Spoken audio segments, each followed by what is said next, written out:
Grace to you and peace from God our Father and the Lord Jesus Christ. Amen. What is this hope of Hannah's? This Ephraimite woman, barren and childless, is married to Elkanah, a man with a super impressive lineage in a passage that comes just before this reading. While Hannah is loved by Elkanah, she could not bear him a son. In other words, she cannot give him an heir and continue his line.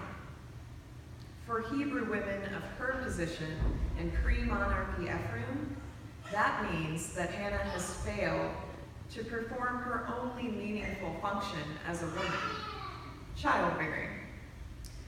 And as if that wasn't shameful enough, Peninnah, Elkanah's other wife and successful childbearer, is jealous of Hannah and mistreats her. So Hannah is driven into a deep depression in which her heart is sad, she is weeping, and she cannot even eat. It's so terrible out there in the borderlands, isn't it?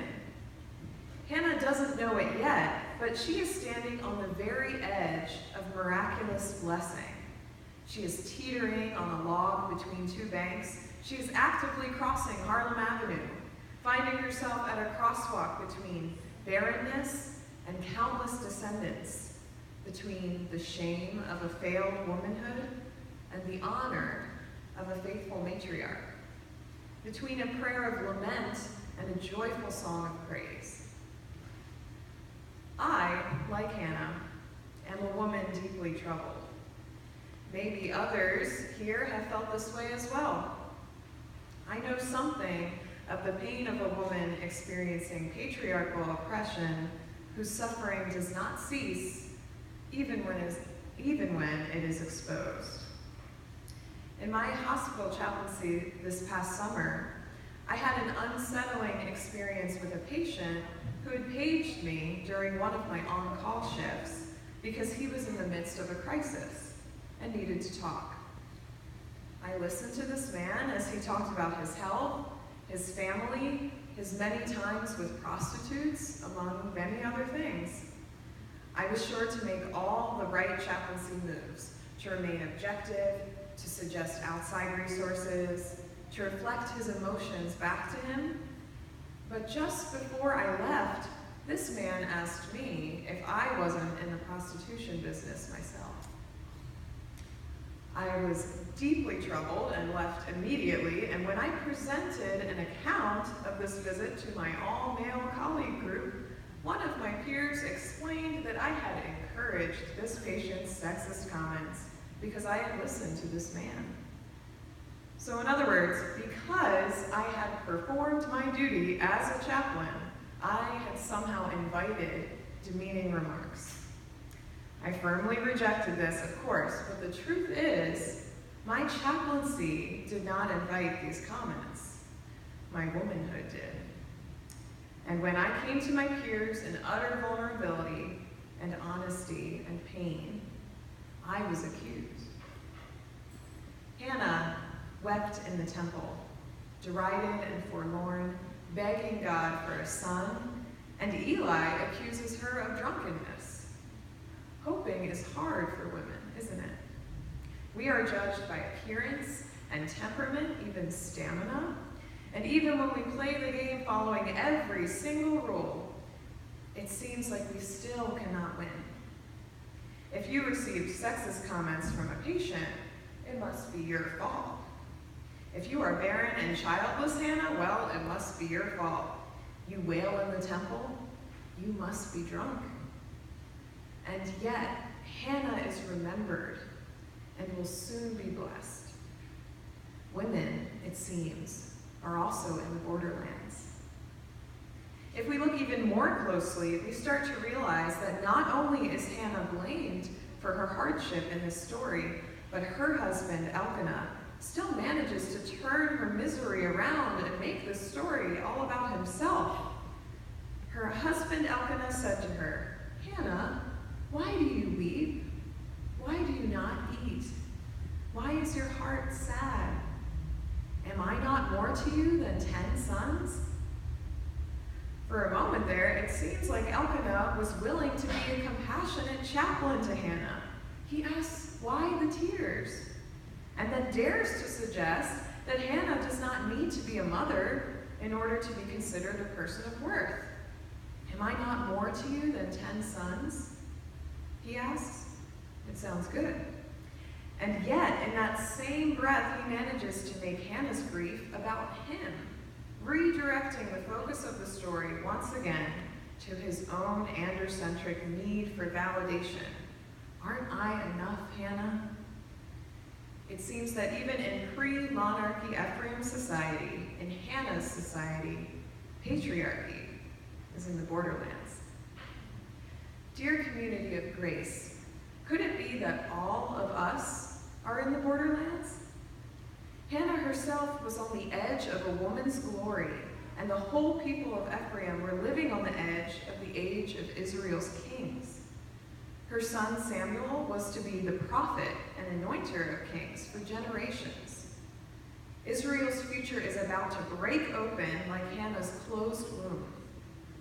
For us and for our borderlands, maybe we're not on the edge of judges and kings, but on the border of a new presidency, on the border of new events in our personal lives, on the border of transition for church usage and mission. We too are praying to be pregnant with a prosperous future. But what happens if we, like Hannah, before her beautiful song, are still in those borderlands? If we haven't yet conceived, how can we hope? We tend to be really good at naming the hurt in our lives, but where is that doxology, the song of praise? When Hannah prays, she prays a desperate prayer, just like we tend to do. And in this prayer at the temple, she starts bargaining with God. She says, God, if only you will look kindly on me and give me a son, I will have him serve you all his days. He'll be a Nazarite until the day he dies. In Hannah's time, a Nazarite was usually only a temporary position, not a lifelong one. So Hannah is in extreme circumstances, remember? So this calls for an extreme prayer. You may have heard about the 5 stages of grief, yes? So to speak, and it seems like Hannah is smack dab in the middle of the bargaining stage. Hannah is certainly grieving, yes, but Hannah's bargain also reveals something very powerful. It reveals the covenantal relationship that we have with God. It reveals God's righteousness. The term righteousness in the Old Testament does not refer merely to moral living or living according to every rule in the book. Rather, righteousness is about honoring a relationship. Hannah believes that God is faithful, that God can honor God's relationship with her in the form of blessing. And so Hannah offers something of herself for God. She offers her son as a Nazarite. So she is living up to the expectations of her relationship with Yahweh. This offering of Hannah's, as she cries out in the temple, is not only a prayer of grief, but an action of a faithful friend. After Hannah conceives, she sings a song, rejoicing for having been remembered by God, her friend. Hannah has been faithful to God, and it has not gone unnoticed. She bursts out in a song of praise for who God is. God is one who has set the world on great equalizing pillars, where the lowly are lifted up and the boughs of the mighty are broken. Those who are hungry are now filled to the brim, and the needy are lifted up from the ash heap. This is a song of movement and action. This is a song of weighing, breaking, bearing, raising, guarding, shattering, exalting. This is a song of equalizing reversals. There's no chance to keep hanging out at the edge. There is no clinging to the borderlands. Hannah was barren, and Israel was kingless, but neither stays that way. We are on the borderlands, dear community, but this is not our home. We do not stay here. Hannah's womb did not remain a desert, but burst forth with the seed of countless generations. What will burst forth here in this place? In what ways could this community be pregnant with new life? Hannah's song of hope can be ours as well. It is a song of remembrance for the one who always remembers, and a call for the reordering of social reality.